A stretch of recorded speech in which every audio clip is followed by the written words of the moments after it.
ہمارے بھائیوں سے پوچھو، ابھی چند دن پہلے جو منظر تم نے کیا، ہمارے یہاں تو شیعہ لوگ نہیں کرتے ہیں، وہ ہمارے یہاں آپ حضرات کرتے ہیں، یہ جن کو لوگ احمد رضا خان صاحب سے جوڑتے ہیں، جبکہ احمد رضا خان فتاوی رضویہ میں فتویٰ دیتے ہیں تعزیہ بنانا، اس کو نکالنا، اس کو سڑکوں پر لے جانا، گھمانا، یہ ساری کی ساری چیزیں حرام ہیں۔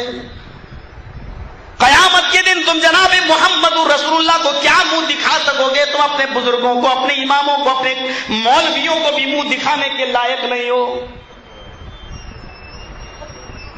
میں سوال کرتا ہوں کہ ایک بات بتاؤ، تم نے یہ تعزیہ نکالا، کیوں نکالتے ہو؟ کہنے لگے حسین کا ماتم کرتے ہیں۔ ہم نے کہا ویسے تو تم سب کو زندہ مانتے ہو، لیکن حسین کو مرا ہوا کیوں مانتے ہو؟ کہ نہیں وہ مرے نہیں ہیں۔ میں نے کہا جب مرے نہیں ہیں تو پھر ماتم کس کا کرتے ہو؟ کہنے لگے چپ رہو، ہم نے اپنے باپ دادا کو یہی کرتے ہوئے دیکھا، یہ دلیل ہے۔ ارے مجھے تو بتاؤ، قرآن کہہ رہا ہے لا تقولوا لمن يقتل في سبيل الله اموات، جو اللہ کی راہ میں قتل کر دیے جائیں تم ان کو مردہ نہ کہو، بل احیاء، بلکہ وہ زندہ ہے۔ ایک جگہ اللہ نے فرمایا عند ربہم، وہ اپنے رب کے یہاں زندہ ہے، یرزقون، روزی دیے جا رہے ہیں۔ اور ایک جگہ فرمایا کہ وہ زندہ ہے ولکن لا تشعرون، لیکن تمہیں اس کا علم نہیں ہے، تم اس کے بارے میں جانتے نہیں ہو کہ وہ کہاں زندہ ہے۔ چلو یہ تو کلیئر ہو گیا، جو اللہ کی راہ میں قتل کر دیا جائے مردہ ہے یا نہیں، یہ تو ایک اختلافی مسئلہ ہے، لیکن مردہ کہنے سے ہمیں روکا گیا ہے۔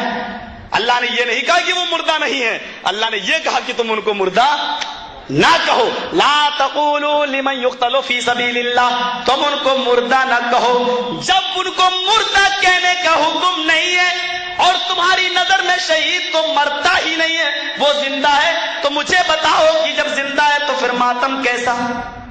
تم ماتم کر کے مردہ مان لو تو پکے مسلمان، اور ہم ان کو مردہ کہہ دیں تو ہم اسلام سے خارج ہو جاتے ہیں، ہم اسلام سے خارج ہو جاتے ہیں، ہم اسلام سے بے دخل ہو جاتے ہیں، ہم ملت اسلامیہ سے نکل جاتے ہیں، کیونکہ ہم نے ان کو مردہ مان لیا ہے۔ تم ان کو مردہ مان کر ماتم کرو تو سب جائز ہے، اگر زندہ ہے تو ماتم کیسا؟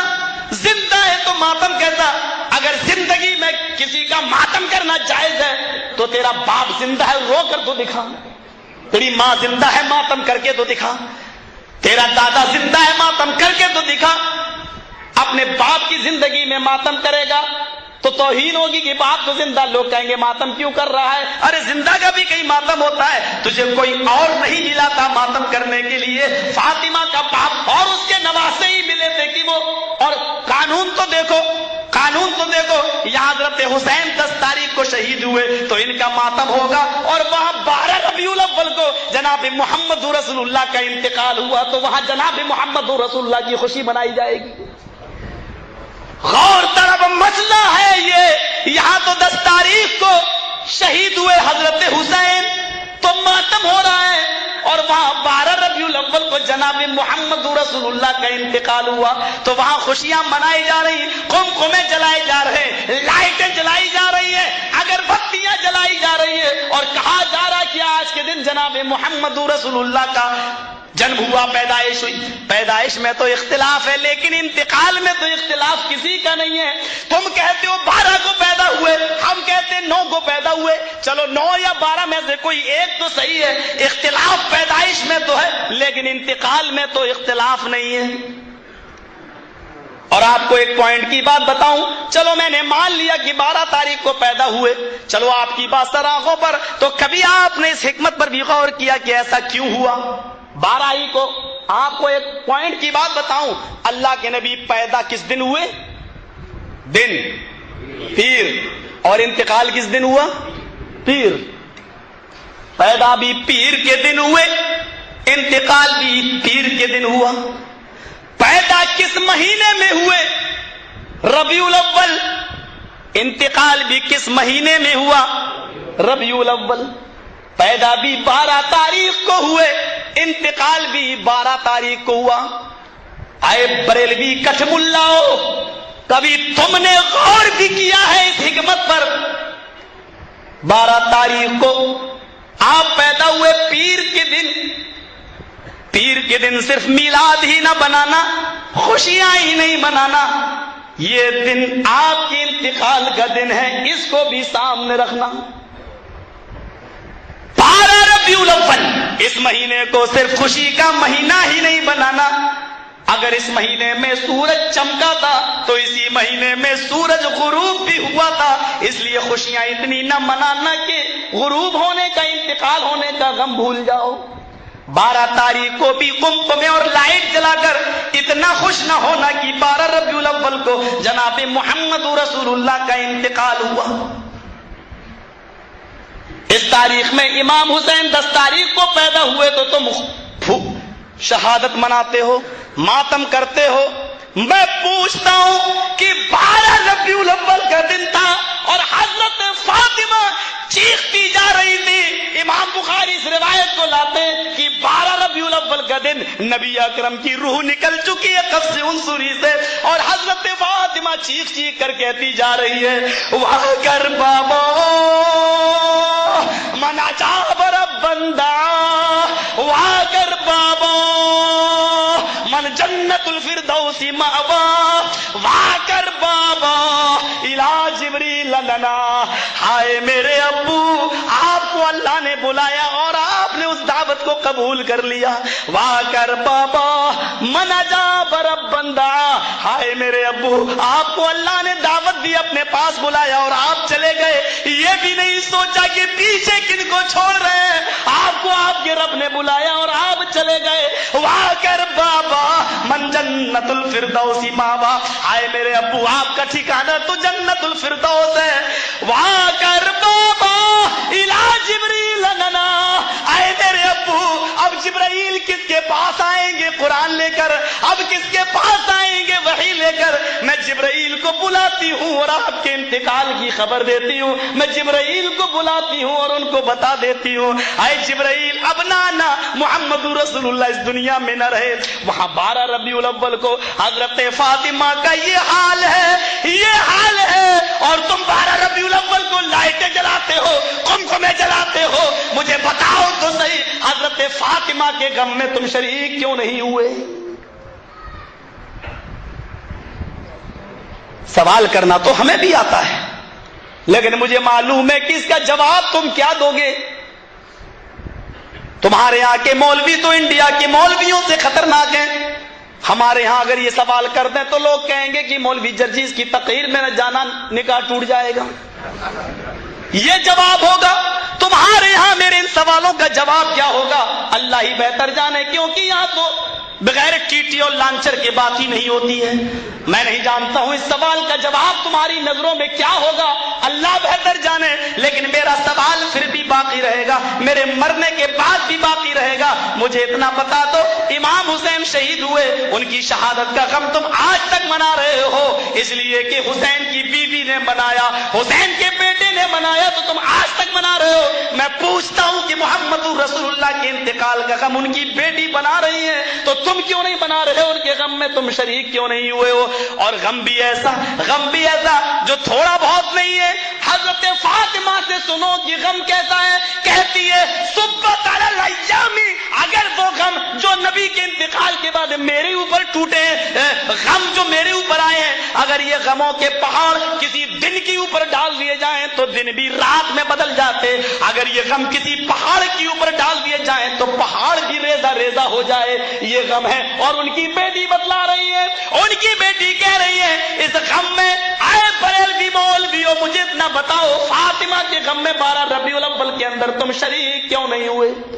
ہم اہل حدیثوں سے پوچھو گے تو ہمارے پاس تو ایک ہی جواب ہے، 3 دن سے زیادہ ماتم کرنا جائز ہی نہیں ہے، 3 دن سے زیادہ غم کرنا جائز بھی نہیں ہے۔ ہم تو ایک ہی جواب دیں گے، اور یہ طریقہ، یہ اصول بھی ہم نے سیکھا ہے تو جناب محمد رسول اللہ صلی اللہ علیہ وسلم کی تعلیم سے سیکھا ہے۔ تم تو مانتے ہی نہیں ہو، تم بتاؤ کہ تمہارا جواب کیا ہوگا۔ حسین کا ماتم اب تک کیے آ رہے ہو، حالانکہ وہ زندہ بھی ہے تمہاری نظروں میں، پھر بھی ماتم کرتے چلے آ رہے ہو۔ مجھے بتاؤ کہ جناب محمد رسول اللہ کا غم فاطمہ منا رہی ہے۔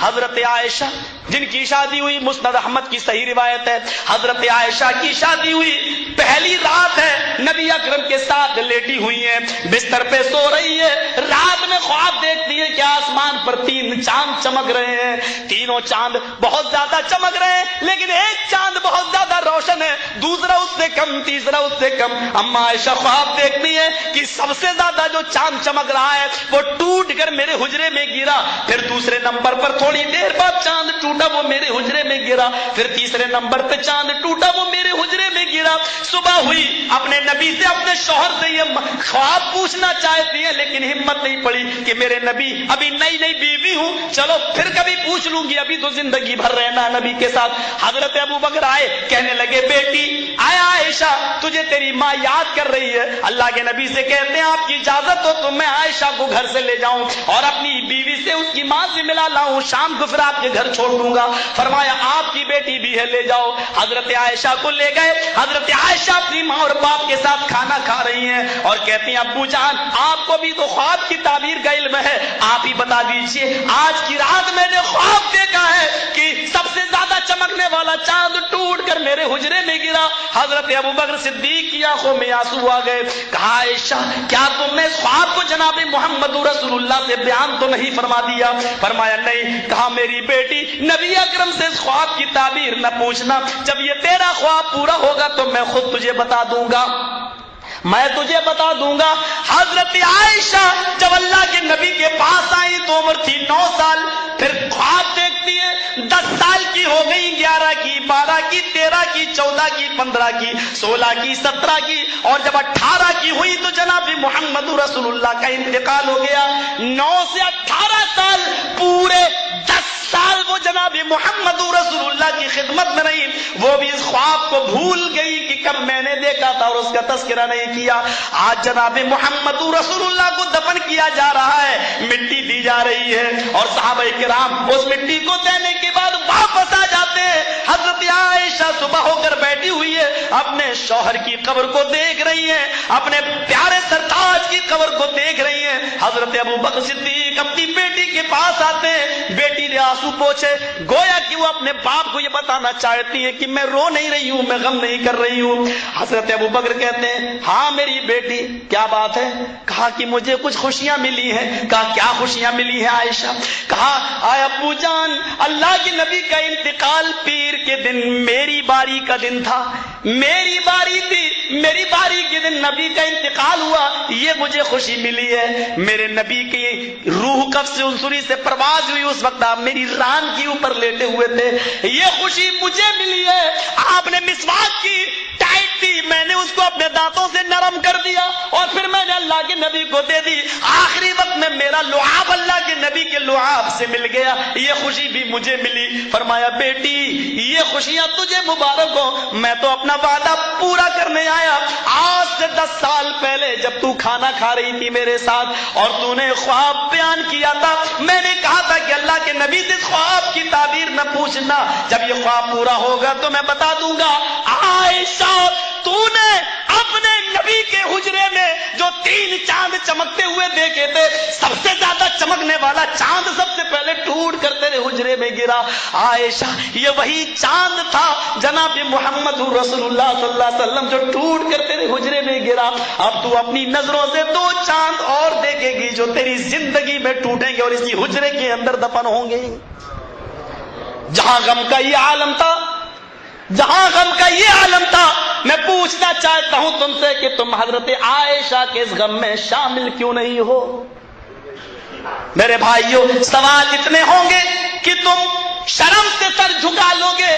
حقیقت یہ ہے کہ امام حسین کا ماتم کر کے لوگوں کی نظروں میں تم بچنا چاہتے ہو، یہ بتانا چاہتے ہو کہ مجھے جب نبی کے نوازے سے اتنی محبت ہے تو نبی سے کتنی ہوگی، حالانکہ پس پردہ تم نبی کے انتقال پر خوشیاں مناتے ہو، اور جو شخص نبی کے انتقال کے دن خوشیاں مناتا ہو اس سے زیادہ گستاخ رسول کون ہوگا؟ اس سے زیادہ محبت رسول پر کلنک لگانے والا اور داغ لگانے والا کون ہوگا؟ میرے بھائیوں میں پوچھنا چاہتا ہوں، چلو عید کا دن ہے، خوشی کا دن ہے، لیکن آج کے دن اگر باپ کا انتقال ہو جائے تو آپ بتائیے نئے کپڑے پہنو گے؟ آپ بتائیے کہ آپ خوشیاں مناؤ گے؟